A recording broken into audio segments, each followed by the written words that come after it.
Ayon po sa Pag-asa, easterlies o mainit na hangin na nagmumula sa dagat Pasipiko ang nakakaapekto ngayon sa ating bansa.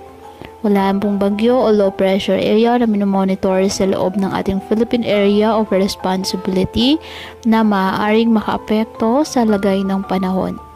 Ngayong araw, dahil sa easterlies, asahan na maulap na halangitan na may kalat-kalat na pag-ulan at thunderstorms sa Davao Region at Sac-Surgen.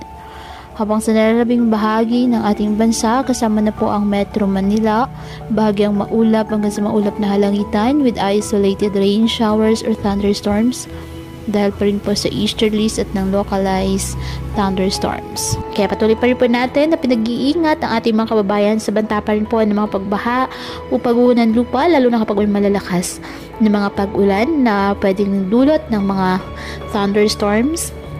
At ugaliin po na magdala palagi ng payong o kahit anumang pananggas sa ulan o di kayo nang po sa init ng araw kapag lalabas ng ating mga tahanan.